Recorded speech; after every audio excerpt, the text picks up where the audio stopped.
नमस्कार दोस्तों, स्वागत है आपका हमारे YouTube चैनल में। आज की इस वीडियो में हम पद्म पुराण की खंड 1 की अध्याय 19 और 20 का पाठ करेंगे। तो आइए पाठ शुरू करते हैं। अध्याय 19 में नाना प्रकार के व्रत, स्नान और तर्पण की विधि तथा अनादि पर्वतों के दान की प्रशंसा में राजा धर्ममूर्ति की कथा का वर्णन जानेंगे। तो आइए वीडियो शुरू करते हैं।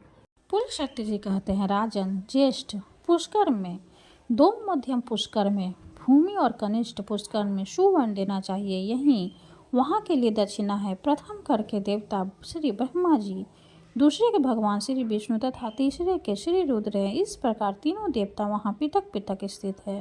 अब मैं सब व्रतों में उत्तम महापातकनाशक नामक व्रत का वर्णन करता हूँ। यह भगवान शंकर का बतलाया हुआ व्रत है। रात्रि को अन्न तैयार करके कुटुंब वाले ब्राह्मण को बुलावे और उसे भोजन कराए। एक गौ सुवर्णमय चक्र से युक्त त्रिशूल तथा 2 वस्त्र, धोती और चादर दान करें। जो मनुष्य इस प्रकार पुण्य करता है वह शिवलोक में जाकर आनंद का अनुभव करता है। यही महापातकनाशक व्रत है। जो एक दिन एक भक्तवर्ती रहकर एक दिन अन्न का भोजन कर दूसरे दिन तिलमय धेनु और विषव का दान करता है, वह भगवान शंकर के पद को प्राप्त होता है। यह पाप और शोकों का नाश करने वाला रुद्र व्रत है। जो 1 वर्ष तक एक दिन का अंतर दे रात्रि में भोजन करता है तथा वर्ष पूरा होने पर नील कमल, सुवर्णमय कमल और चीनी से भरा हुआ पात्र एवं बैल दान करता है, वह भगवान श्री विष्णु के धाम को प्राप्त होता है। यह नील व्रत कहलाता है। जो मनुष्य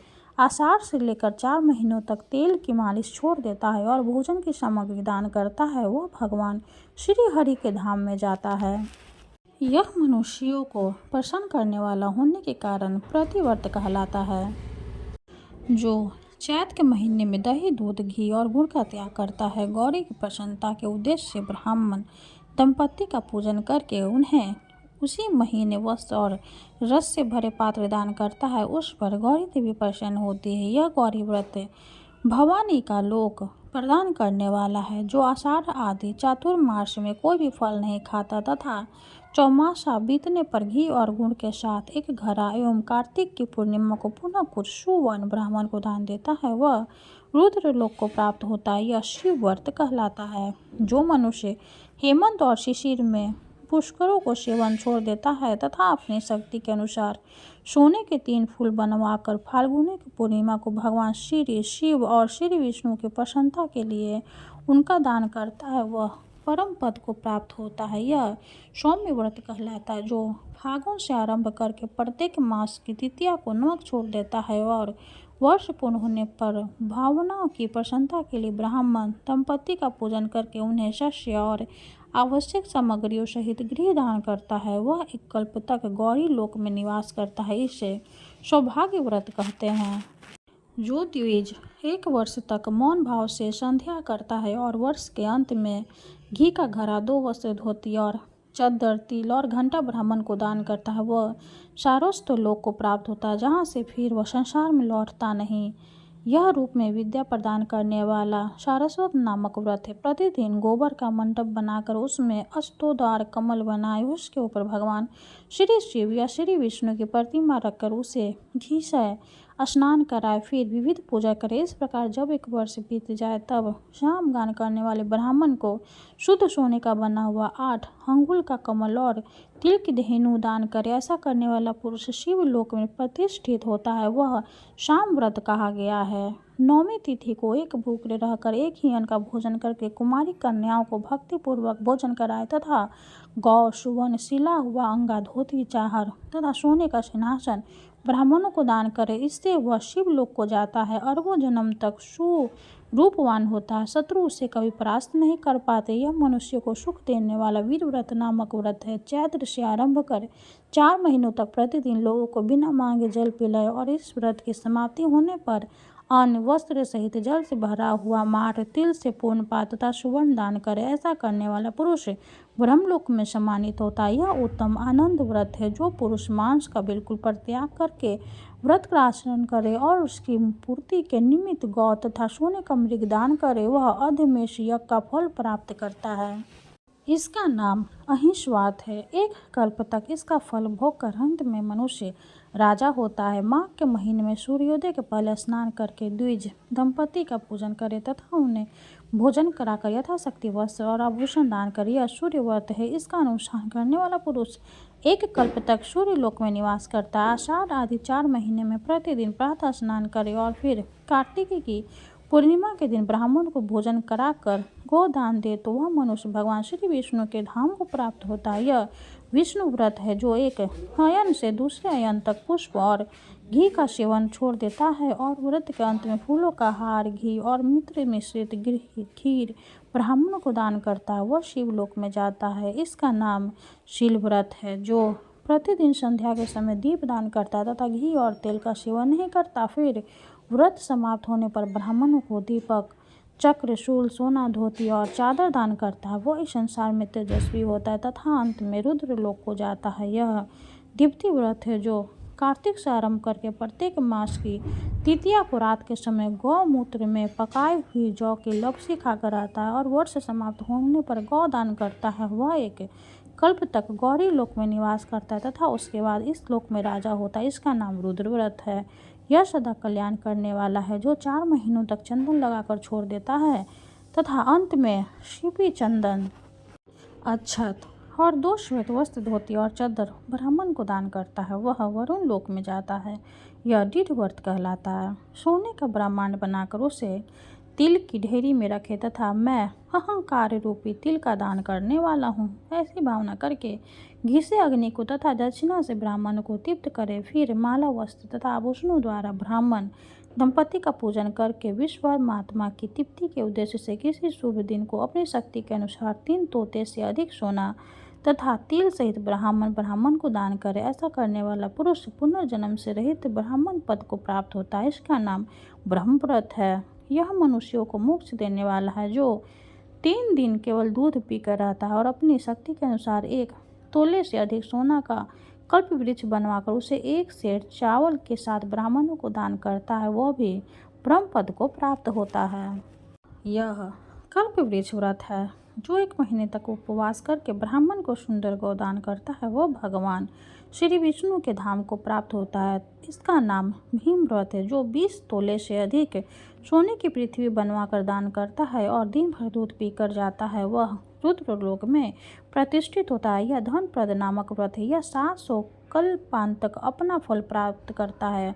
माथ अथवा चैत्र को गुड़ की गौ बनाकर दान करे। इसका नाम गुड़ व्रत है। इसका अनुष्ठान करने वाला पुरुष गौर लोक में सम्मान पाता है। अब परम आनंद प्राप्त करने वाले महाव्रत का वर्णन करता हूँ। जो 15 दिन उपवास करके ब्राह्मण को 2 कपिला गौ दान करता है, वह देवता और असुरों से पूजित हो ब्रह्मलोक में जाता है तथा कल्प के अंत में सबका सम्राट होता है। इसका नाम प्रभाव व्रत भी है। जो 1 वर्ष तक केवल एक ही अन्न का भोजन करता है और भक्ष्य पदार्थों के साथ जल का घड़ा दान करता है, वह कल्प पर्यंत शिवलोक में निवास करता है। इसे प्राप्ति व्रत कहते हैं। जो प्रत्येक अष्टमी को रात्रि में 1 बार भोजन करता है और वर्ष समाप्त होने पर दूध देने वाली गौ का दान करता है, वह इंद्रलोक में जाता है। इसे सुगति व्रत कहते हैं। जो वर्ष आदि 4 ऋतु में ब्राह्मण को ईंधन देता है और अंत में तथा गौ का दान करता है, वह पर ब्रह्म को प्राप्त होता है। यह सब पापों का नाश करने वाला विश्वानर व्रत है। जो 1 वर्ष तक प्रतिदिन खीर खाकर रहता है और व्रत समाप्त होने पर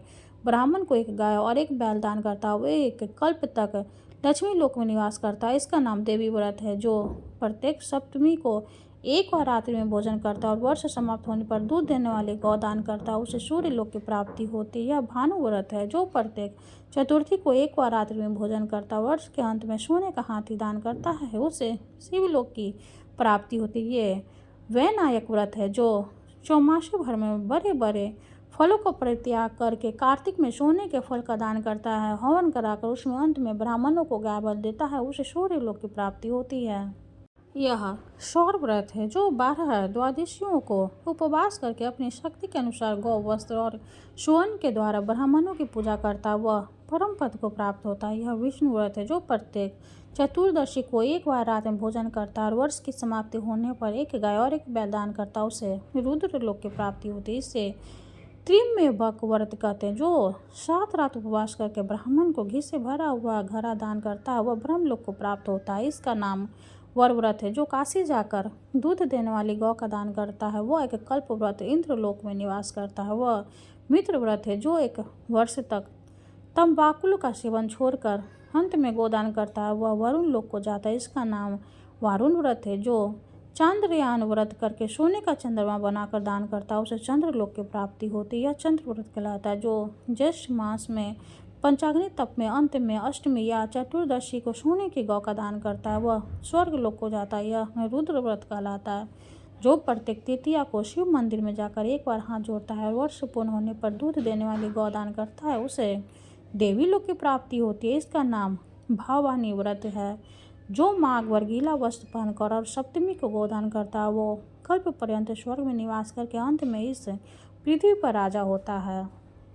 इसे तापक व्रत कहते हैं। जो 3 रात उपवास करके फाल्गुनी की पूर्णिमा को घर का दान करता है उसे आदित्य लोक की प्राप्ति होती है। धाम व्रत है। जो व्रत रखकर तीनों संध्याओं में प्रातः मध्यकाल एवं सायंकाल में भूषणियों द्वारा ब्राह्मण दंपति की पूजा करता है उसे मोक्ष मिलता है। यह मोक्ष व्रत है। जो शुक्ल पक्ष की तृतीया के दिन ब्राह्मणों को नमक से भरा हुआ पात्र वस्त्र से ढका हुआ कांसे का बर्तन तथा दक्षिणा देता है। वह व्रत समाप्त होने पर गोदान करता वह भगवान श्री शिव के लोक में जाता है तथा 1 कल्प के बाद राजाओं का भी राजा होता है। इसका नाम सोम व्रत है। जो हर प्रतिपदा को एक ही अन्न का भोजन और वर्ष समाप्त होने पर कमल का दान करता है वह वैश्वानर लोक में जाता है। इसे अग्नि व्रत कहते हैं। जो प्रत्येक दशमी को एक ही अन्न का भोजन और वर्ष समाप्त होने पर 10 गौएं तथा सोने का दीपदान करता वह ब्रह्मांड का स्वामी होता है।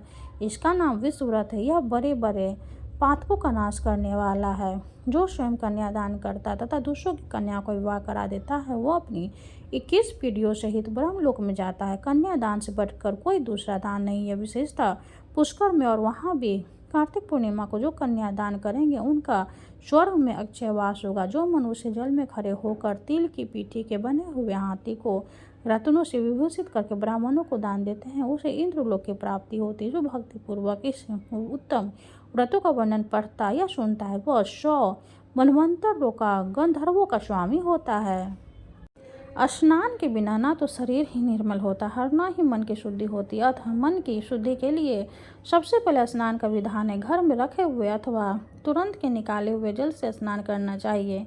मंत्रवेत्ता विद्वान पुरुष को मूल मंत्र के द्वारा तीर्थ की कल्पना कर लेनी चाहिए। ओम नमो नारायण यह मूल मंत्र बताया गया है। पहले हाथ में कुश लेकर विधि पूर्वक आचमन करें तथा मन और इंद्रियों को संयम में रखते हुए 12 भीतर से पवित्र रहें। फिर 4 हाथ का चौकोर मंडल बनाकर उसमें निम्नांकित वाक्यों द्वारा भगवती गंगा का आह्वान करें। गंगे तुम भगवान श्री विष्णु के चरणों से प्रकट हुई हो। श्री विष्णु ही तुम्हारे देवता इसलिए तुम्हें वैष्णवी कहते हैं। देवी तुम जन्म से लेकर मृत्यु तक समस्त पापों से मेरी रक्षा करो।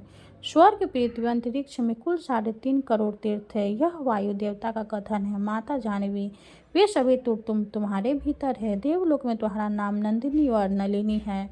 इनके सिवा दक्षा पृथ्वी शुभा विश्वकाया शिवा अमृता विद्याधारी महादेवी लोक प्रसादिनी जानवी शांता और शांति प्रदानी आदि तुम्हारे अनेकों नाम है। जहाँ स्नान के समय इस पवित्र नामों का कीर्तन होता है वहाँ त्रिपथगामिनी भगवती गंगा उपस्थित हो जाती है। क्षेमा 7 बार उपयुक्त नामों का जप करके संपुट के आकार में दोनों हाथों को जोड़कर उनमें जल ले 3, 4, 5 या 7 बार मस्तक पर डालें। फिर विधि पूर्वक मृत्तिका को अभिमंत्रित करके अपने अंगों में लगाएं। अभिमंत्रित करने का मंत्र इस प्रकार है। अश्वकांते रथकांते विष्णुकांते वसुंधरे मृत्तिके हर में पापम यन्मया दुष्टकिंतम कीर्तम उद्रतासी वराहेन कृष्येन शतबाहुना नमस्ते सर्वलोकानमा प्रभार्नि सुव्रते। इसका अर्थ है वसुंधरे तुम्हारे ऊपर अश्वरथ चला करते हैं। भगवान श्री विष्णु भी वामन रूप में तुम्हें एक पैर से नापा था। मिट्टी के मैंने जो बुरे कर्म किए हो मेरे उन सब पापों को तुम हर लो। देवी भगवान श्री विष्णु ने सैकड़ों भुजाओं वाले वराह रूप धारण करके तुम्हें जल से बाहर निकाला था। तुम संपूर्ण लोगों की उत्पत्ति के लिए अग्नि के समान हो। सुवर्ते तुम्हें मेरा नमस्कार है। इस प्रकार मृत्तिका लगाकर पुनः स्नान करें। फिर विधिवत आचमन करके उठे और शुद्ध सफेद धोती एवं चादर धारण कर त्रिलोक की तृप्त करने के लिए वर्णन करें। सबसे पहले ब्रह्मा, विष्णु, रुद्र और प्रजापति का तर्पण करें। तत्पश्चात देवता, यक्ष, नाग, गंधर्व, श्रेष्ठ अप्सराएं, क्रूप, सर्प, गरुड़, पक्षी, वृक्ष, चंबक आदि असुर, विद्या भर में आकाशचर्य जीव, निराधार जीव, पापी जीव तथा धर्मपरायण जीवों को तृप्त करने के लिए मैं जल देता हूँ, यह कहकर उन सबको जला दे।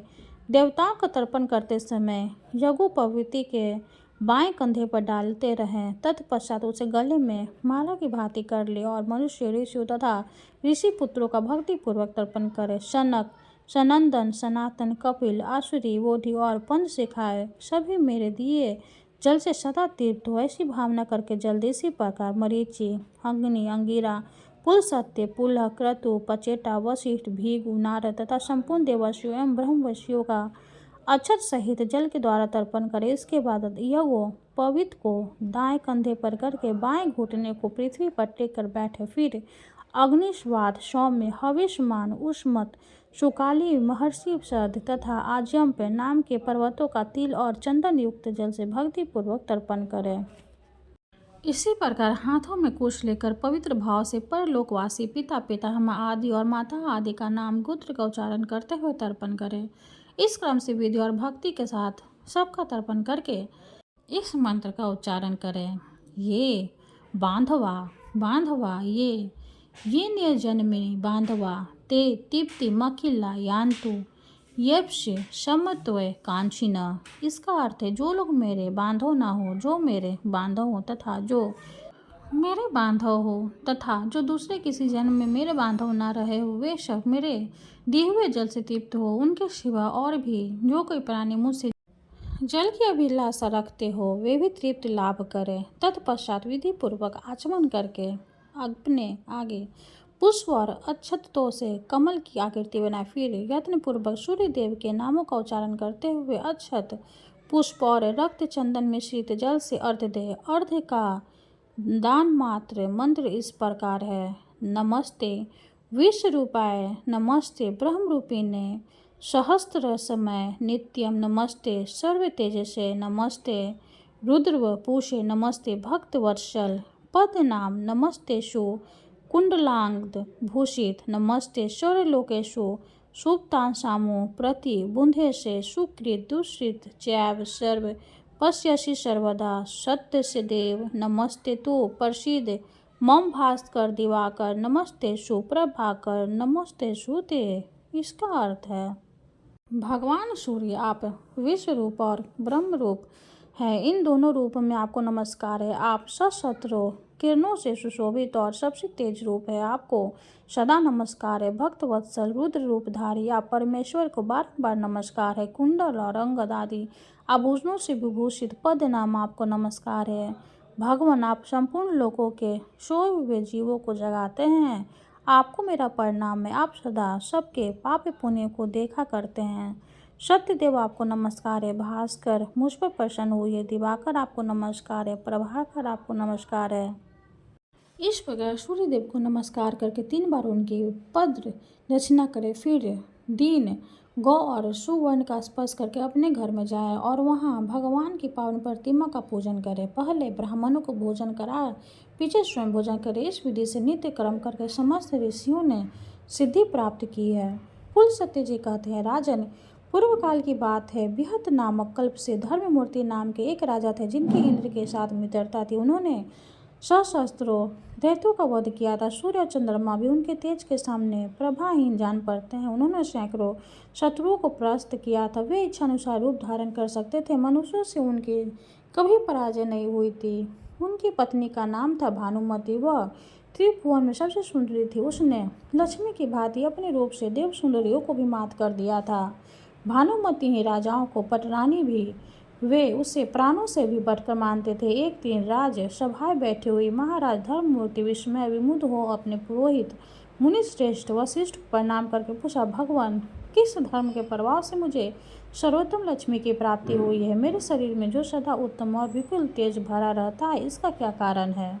वशिष्ठ जी ने कहा, राजन प्राचीन काल में एक लीलावती नाम की वेश्या थी जो सदा भगवान शंकर के भजन में तपता रहती थी। एक बार उसने पुष्कर में चतुर्दशी को नमक का पहाड़ बनाकर सोने की बनी देव प्रतिमा के साथ विधि पूर्वक दान किया था। शुद्ध नामक एक सुनार था जो लीलावती के घर में नौकर का काम करता था। उसी ने बड़ी श्रद्धा के साथ मुख्य मुख्य देवताओं की सुवर्णमय प्रतिमाएं बनाई थी जो देखने में अत्यंत सुंदर तथा शोभा संपन्न थी। धर्म का काम समझकर उसने उस प्रतिमाओं को बनाने की मंजूरी नहीं ली थी। उस नमक के पर्वत पर जो सोने के वृक्ष लगाए गए थे उन्हें उस सुनार की स्त्री ने तपाकर देदीप्यमान बना दिया। उन्हीं दोनों के ब्राह्मणों की सेवा से लेकर सारा कार्य संपन्न किया था। तदनंतर दीर्घ काल के पश्चात लीलावती वैश्वा सब पापों से मुक्त होकर शिव जी के धाम को चली गई तथा वह सुनार जो दरिद्र होने पर भी अत्यंत सात्विक था और जिसने वैश्या से मजदूरी नहीं ली थी, आप ही है। उसी पुण्य के प्रवाह से आप सातों दीपों के स्वामी तथा हजारों सूर्यों के समान तेजस्वी हुए हैं। सुनार की ही भांति उसकी पत्नी ने भी सोने के वृक्षों और देव मूर्तियों को कांतिमान बनाया, इसलिए वही आपकी महारानी भानुमति हुई है। प्रतिमाओं को जगमग बनाने के कारण महारानी का रूप अत्यंत सुंदर हुआ है और उसी पुण्य के प्रभाव से आप मनुष्य लोक में अपराजित हुई तथा आपको आरोग्य और सौभाग्य से युक्त राजलक्ष्मी प्राप्त हुई है। इसलिए आप विधि पूर्वक धन्य पर्वत आदि 10 प्रकार के पर्वत बनाकर उनका दान कीजिए। पुलस्त्य जी कहते, राजा धर्ममूर्ति ने बहुत अच्छा कहकर वशिष्ठ जी के वचनों का आदर किया और अनाज आदि के पर्वत बनाकर उन सबका विधि पूर्वक दान किया। तत्पश्चात वे देवताओं से पूजित होकर महादेव जी के परम धाम को चले गए। जो मनुष्य इस प्रसंग का भक्तिपूर्ण श्रवण करता है वह भी पाप रहित हो स्वर्ग लोक में जाता है। राजन, अनादि के पर्वतों के दान का पाठ मात्र करने से दुख 100 प्रकार के नाश हो जाता है। फिर जो इस पुष्कर क्षेत्र में शांत चित्त होकर सब प्रकार के पर्वतों का स्वयं दान करता है उसको मिलने वाला फल का क्या वर्णन हो सकता है। 19वां अध्याय समाप्त हुआ। हरे कृष्णा। अब हम 20वां अध्याय का पाठ करेंगे। इस अध्याय में हम भीम द्वादशी व्रत के विधान के बारे में जानेंगे। तो आइए पाठ शुरू करते हैं। भीष्म जी ने कहा, विप्रवर, भगवान शंकर ने जिन वैष्णव धर्म का उपदेश किया है उनका मुझसे वर्णन कीजिए। वे कैसे हैं और उनका फल क्या है। पुलस्त्य जी बोले, राजन, प्राचीन रथांतर कल्प की बात है। पिनाकधारी भगवान शंकर मंदराचल पर विराजमान थे। उस समय महात्मा ब्रह्मा जी ने स्वयं ही उनके पास जाकर पूछा, परमेश्वर, थोड़ी सी तपस्या से मोक्ष को प्राप्ति कैसे हो सकती है। ब्रह्मा जी के इस प्रश्न का जगत की उत्पत्ति एवं वृद्धि करने वाले विश्वात्मा उमानाथ शिव मन को पीड़े लगने वाले वचन बोले। महादेव जी ने कहा, एक समय द्वारका की सभा में भगवान श्री कृष्ण वैष्णवी की पुरुषों, विद्वानों, कौरवों और देव गंधर्वों के साथ बैठे हुए थे। धर्म से संबंध रखने वाली पौराणिक कथाएं हो रही थी। इसी समय भीमसेन ने भगवान से परम पद की प्राप्ति के बारे में पूछा। उनका प्रश्न सुनकर भगवान श्री वासुदेव ने कहा, भीम, मैं तुम्हें एक पाप विनाशकारी तिथि का परिचय देता हूँ। उस समय निम्नलिखित विधि से उपवास करके तुम श्री विष्णु के परम धाम को प्राप्त करो। जिस दिन माघ मास की 10वीं तिथि आए उस दिन समस्त शरीर में घी लगाकर तिल मिश्रित जल से स्नान करे तथा ओम नमो नारायण इस मंत्र से भगवान श्री विष्णु का पूजन करे। कृष्णाय नमः कहकर दोनों चरणों की और सर्वात्मा नमः कहकर मस्तक की पूजा करे। वैकुंठाधाय नमः इस मंत्र से कंठ की और श्री वत्स धारिणे नमः इससे हृदय की अर्चा करे। फिर शंख निखे नमः, चक्रिय नमः, गंदिने नमः, वरदाय नमः तथा सर्व नारायण, सब कुछ नारायण ही है, ऐसा कहकर वाहन आदि के क्रम से भगवान को पूजा करे। इसके बाद दामोदराय नमः कहकर उदर का, पंचजयान नमः इस मंत्र से कमर का, सौभाग्य नशाय नमः इससे दोनों जांघों का, भूतधारिणे नमः से दोनों घुटनों का, नीलाय नमः इससे मंत्र से पिंडलियों को घुटने से नीचे भाग का और विश्व सीजे नमः इससे पुनः दोनों चरणों का पूजन करे। तत्पश्चात देवो नमः, शांति नमः, लक्ष्मी नमः, श्रेय नमः, तुष्टय नमः, पुष्टय नमः, व्युष्टय नमः इन मंत्रों से भगवती लक्ष्मी की पूजा करे। इसके बाद वायु वेगाय नमः, पक्षीय नमः, विष प्रमथनाथ नमः, विहंगनाथाय नमः इन मंत्रों के द्वारा गरुड़ की पूजा करनी चाहिए। इस प्रकार गंध, पुष्प, धूप तथा नाना प्रकार के पकवानों द्वारा श्री कृष्ण की, महादेव जी की तथा गणेश जी की भी पूजा करें। फिर गौ के दूध से बनी हुई खीर लेकर घी के साथ मौन पूर्वक भोजन करें। भोजन के अंतर विद्वान पुरुष 100 पग चलकर बरगद तथा खैरे की दातुन से लेकर दांतों को साफ करें, फिर मुंह धोकर आचमन करें। सूर्यास्त होने के बाद उत्तराभिमुख बैठकर सायंकाल की संध्या करें। उसके अंत में यह कहे, भगवान श्री नारायण को नमस्कार है, भगवान मैं आपके शरण में आया हूँ। इस प्रकार प्रार्थना करके रात्रि में शयन करें। दूसरे दिन एकादशी को निराहार रहकर भगवान केशव की पूजा करें और रात भर बैठ रहकर शेषशायी भगवान की आराधना करें। फिर अग्नि में घी की आहुति देकर प्रार्थना करें कि है पुंडरीकाक्ष, मैं द्वादशी को ज्येष्ठ ब्राह्मणों के साथ ही खौर का भोजन करूंगा। मेरा यह व्रत निधि पूर्वक पूर्ण करो। यह कहकर इतिहास गुरान की कथा सुनने के पश्चात शयन करें। सवेरा होने पर नदी में जाकर प्रसन्नता पूर्वक स्नान करें। पखंडियों के संसर्ग दूर रहे। विधि पूर्वक से करके पितरों का तर्पण करें। फिर शेष से भगवान को प्रणाम करके घर के सामने भक्ति पूर्वक एक मंडप का निर्माण कराए। उसके भीतर 4 हाथ को सुंदर वेदी बनवाए। वेदी के ऊपर 10 हाथ का तोरण लगवाए। फिर सुदृढ़ खंभों के आधार एक कलश रखे। उसमें नीचे की ओर उड़द के दाने के बराबर छेद कर दे। तदंतर उसे जल से भरे और स्वयं उसके नीचे काला मृगचर्म बिछाकर बैठ जाए। कलश से गिरती हुई धारा को सारी रात अपने मस्तक पर धारण करे। वेद वेता ब्राह्मणों के धाराओं की अधिकता के अनुपात से फल में भी अधिकता आएगी। इसलिए व्रत करने वाले द्विज को चाहिए कि प्रयत्न पूर्वक उसे धारण करे। दक्षिण दिशा की ओर अर्धचंद्र के समान, पश्चिम की ओर गोल तथा उत्तर की ओर पीपल के पत्ते की आकृति का मंडप बनवाए। वैष्णव देश को मध्य में कमल के आकार का मंडल बनवाना चाहिए। पूर्व की ओर जो वेदी का स्थान है उसके दक्षिण ओर भी एक दूसरी वेदी बनवाए। भगवान श्री विष्णु के ध्यान में तत्पर हो पूर्वोक्त जल की धाराओं को बार बार मस्तक पर धारण करता रहे। दूसरी वेदी भगवान को स्थापना के लिए हो। उसके ऊपर कर्णिका सहित कमल की आकृति बनाए और उसके मध्य भाग में भगवान पुरुषोत्तम को विराजमान करे। उनके निमित्त एक कुंड बनवाए जो हाथ भर लंबा, उतना ही चौड़ा और उतना ही गहरा हो। उसके ऊपरी किनारे पर 3 मेखलाएं बनवाए। उसमें यथास्थान योनि और मुख के चिन्ह बनवाए। तदंतर ब्राह्मण जौ, घी और तिलों का श्री विष्णु संबंधी मंत्र द्वारा हवन करे। इस प्रकार वहाँ विधि पूर्वक वैष्णव या गायन संपादन करे। फिर कुंड मध्य में यत्न पूर्वक घी की धारा गिराएं। देवादिदेव भगवान के श्री विग्रह पर दूध की धारा छोड़े तथा अपने मस्तक पर पूर्वोक्त जल धाराओं को धारण करे।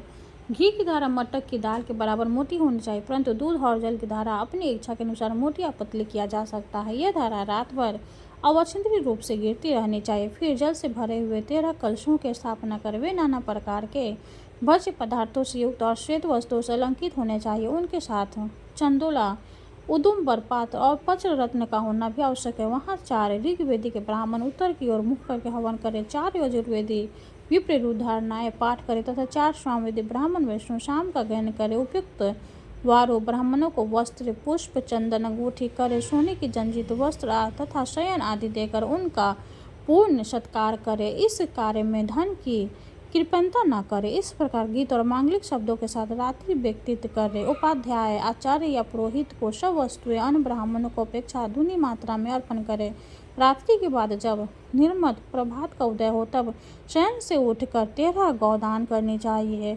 उनके साथ ही समस्त सामग्री सोने की होनी चाहिए। वे सब के सब दूध देने वाले और सुशील हो।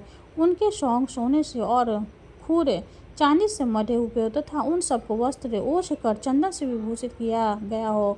गौ के साथ कांसी का दोहन पात्र भी होना चाहिए। गौ दान के पश्चात ब्राह्मणों को भक्ति पूर्वक भोज प्रदान से तृप्त करके नाना प्रकार के वस्त्र दान करे। फिर स्वयं भी छाड़ लवन से रहित अन्न का भोजन करके ब्राह्मणों को विदा करे। पुत्र और स्त्री के साथ 8 पतंग के उनके पीछे जाएं और इस प्रकार प्रार्थना करें, हमारे कायिक कार्य से देवताओं के स्वामी भगवान श्री विष्णु जो सबका कलेश दूर करने वाला है प्रसन्न हो। श्री शिव के हृदय में श्री विष्णु है और श्री विष्णु के हृदय में श्री शिव विराजमान है। मैं इन दोनों के अंतर नहीं देखा। इस धारणा से मेरा कल्याण हो। यह कहकर उन कलशों, गौ, शयु और वस्त्रों को सब ब्राह्मणों के घर पहुंचा दे। अधिक सैया सुलभ न हो तो गृहस्थ पुरुष एक ही सैयों को सब समानता से सुसज्जित करके दान करे। भीमसेन वह दिन इतिहास और पुराणों के श्रवण में ही बिताना चाहिए। अतः तुम भी सत्वगुण का आश्रय ले मात्सर्य का त्याग करके इस व्रत का अनुष्ठान करो। यह बहुत गुप्त व्रत है, किंतु स्नेहवश मैंने तुम्हें बता दिया है। वीर, तुम्हारे द्वारा इसका अनुष्ठान होने पर यह व्रत तुम्हारे ही नाम से प्रसिद्ध होगा। इसे लोग भीम द्वादशी कहेंगे। यह भीम द्वादशी सब पापों को हरने वाली और शुभकारिणी होगी। प्राचीन कल्पों में इस व्रत को कल्याणकारी व्रत कहा जाता है। 28 का स्मरण और कीर्तन मात्र करने से देवराज इंद्र का सारा पाप नष्ट हो गया है। इसी के अनुष्ठान से मेरी प्रिय सत्यभामा ने मुझे पति रूप में प्राप्त किया। इस कल्याणमय तीर्थ को सूर्यदेव सशस्त्रों धाराओं और स्नान आदि किया है, जिससे उन्हें तेजोमय शरीर की प्राप्ति हुई। इंद्रादि देवता तथा करोड़ों दैत्यों भी इस व्रत का अनुष्ठान किया। यदि एक मुख से 10,000 करोड़ यानी 1 अरब जिहाएं हैं तो इसके फल का पूरा वर्णन नहीं किया जा सकता। महादेव जी कहते हैं, ब्राह्मण कलयुग के पापों को नष्ट करने वाली, एक अत्यंत फल प्रदान करने वाली है। इस कल्याणमय तिथि की महिमा का वर्णन यादव राजकुमार भगवान श्री कृष्ण अपने श्री मुख से करेंगे। जो इसके व्रत का अनुष्ठान करता है उसके नरक में पड़े हुए पितरों को भी यह उद्धार करने में समर्थ है। जो अत्यंत भक्ति के साथ इस कथा को सुनता तथा दूसरों के उपकार के लिए पढ़ता है वह भगवान श्री विष्णु का भक्त और इंद्र के भी पूज्य होता है। पूर्व कल्प में जो माघ मास की द्वादशी परम पूजनीय कल्याणमय तिथि के नाम से प्रसिद्ध थी, वही पांडुनंदन भीमसेन व्रत करने पर अत्यंत पुण्यदायिनी भीमदासी नाम के प्रसिद्ध होगी। 20वां अध्याय समाप्त हुआ। हरे कृष्णा।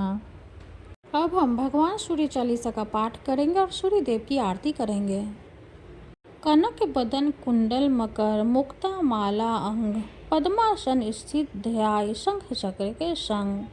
जय सविता जय जयति दिवाकर सहस्त्रांशु सप्ताश्वित मिरर भानु पतंग मरीचि भास्कर सविता हंस सुनो रे विभाकर विवस्वान आदित्य विकर्तन मार्तंड हरि रूप विरोचन अंबर मणि खग रवि कहलाते वेद हिरण्य गर्भ कह गाते सहस्त्रांशु प्रदूतन कहीं कहीं मुनिगत होते प्रसन्न मुद लहि अरुण सदृश सारथी मनोहर भाकते है सादा सढिरथ पर मंडल की महिमा अति न्यारी तेज रूप केरी बलिहारी ऊंचे श्वास सदृश है जोते देखी पुरंदर लज्जित होते मित्र मरीच भानु अनुर भास्कर सविता सूर्य करे खग कलिकर पुषा रवि आदित्य नाम लय हिरण्य गर्भाय नम कहि कै द्वादश नाम प्रेम सो गावे मस्तक 12 बार नवावे चार पदार्थ जन सो पावे दुख दारिद अघपुंज नसावे नमस्कार को चमत्कार विधि हरि हरि को की पसार सेवे भानु तुम ही मन लाई अष्ट सिद्धि नौ निधि ते ही पाई 12 नाम उच्चारण करते सहस जन्म के पातक रटते उपाख्यान जो करते तव जन रिपु सो जम लहते सोते ही छन धन्य सुत जुत परिवार बढ़ तू है प्रबल मोह को फंद कट तू है अर्क शीस को रक्षा करते रवि ललाट पर नित्य विहरते सूर्य नेत्र पर नित्य विराजत कर्ण देश पर दिन कर छाजत भानु नसिका वास कर हूनित भास्कर करत सदा मुख को हित ओठ रहे प्रजन्य हमारे रसना बीच तीक्ष्ण बस प्यारे कंठ सुवर्ण रेत की शोभा तिग में तेजस कांधे लोभा पुषा बाहु मित्र पिठी पर उतष्ठा वरुण रहत सु उशिकर युगल हाथ पर रक्षा कारण भानुमान उर शर्म सो उदिचर बसत नाभि आदित्य मनोहर कटि महरत मन मुद भर जंघा गोपति सविता बासा गुप्त दिवाकर करत हुलासा विवस्वान पद की रखवारे 12 बस्ते नीति तुम्हारे सहस्त्रांशु सर्वाग सम्हारे रक्षा कवच विचित्र विचारे अशरोजन अपने मन माही भय जग बीच करहूँ तेहि नाही रुद्र कुष्ठ तेहि कबहू न व्यापे जो जन या को मन मह जापे अंधकार जग का हो हरता नो प्रकाश से आनंद भरता रगन ग्रसी न मिटावत जाहि कोटि बार में परनो ताहि मंद सदिश सुत जग के जाके धर्म राज सम अद्भुत बाके धन्य धन्य तुम दिन मणि देवा किया करत सुर मुनि नर सेवा भक्ति भाव युक्त पुण्य नियम सो दूर हटत सो भव के भ्रम सो परम धन सो नर तन धारी है प्रसन्न जेमहि पर तम हारी अरुण माघ मासुरी फागुन मधु वेदांग नाम रवि उदयन भानु उदय वैशाख गिनावे ज्येष्ठ इंद्र आषाढ़ रवि गावे यम भादो आश्विन हिमरेता कार्तिक होते दिवाकर नेता अगहन भीतर विष्णु है पुषि पुरुष नाम रवि है मलमासी। ओम जय सूर्य भगवान जय हो दिनकर भगवान जगत के नेत्र स्वरूपा तुम हो त्रिगुण स्वरूपा धरत सभी तब ध्यान। ओम जय सूर्य भगवान ओम जय सूर्य भगवान सारथी अरुण प्रभु तुम श्वेत कमल धारी तुम चार भुजाधारी अश्व सात तुम्हारे कोटि किरण पासारे तुम हो देव महान। ओम जय सूर्य भगवान ओम जय सूर्य भगवान उषा काल में जब तुम उदया चले आते सब तब दर्शन पाते फैलाते उजियारा जागता तब जग सारा करे सब तब गुणगान। ओम जय सूर्य भगवान ओम जय सूर्य भगवान संध्या में भुवनेश्वर अस्ता चले जाते गोधन तब घर आते गोधुली बेला में हरे घर हरे आंगन में हो तब महिमा गान। ओम जय सूर्य भगवान ओम जय सूर्य भगवान देव धनुष नर नारी ऋषि मुनिवर भजते आदित्य हृदय जपते श्वेत मंगलकारी इसकी है रचना न्यारी दे नव जीवन दान। ओम जय सूर्य भगवान ओम जय सूर्य भगवान तुम हो त्रिकाल रचयिता तुम जग के आधार महिमा तब अपरंपार प्राणों का चिंतन करके भक्त को अपने देते बल बुद्धि और ज्ञान। ओम जय सूर्य भगवान ओम जय सूर्य भगवान भूचर जलचर खेचर सबके हो प्राण तुम्ही सब जीवों के प्राण तुम्ही वेद पुराण बखाने धर्म सभी तुम्हें माने तुम ही सर्वशक्तिमान। ओम जय सूर्य भगवान ओम जय सूर्य भगवान पूजन करती दिशाएं पूजे दश दिक्पाल तुम भुवनों के प्रतिपाल ऋतु तुम्हारी दासी तुम शाश्वत अविनाशी शुभकारी अंशुमान। ओम जय सूर्य भगवान ओम जय सूर्य भगवान जय हो दिनकर भगवान जगत के नेत्र स्वरूपा तुम हो त्रिगुण स्वरूपा धरत सभी तब ध्यान। ओम जय सूर्य भगवान ओम जय सूर्य भगवान सूर्य भगवान की जय हो। वीडियो अगर अच्छी लगे तो लाइक कर दे चैनल को सब्सक्राइब कर दे। धन्यवाद।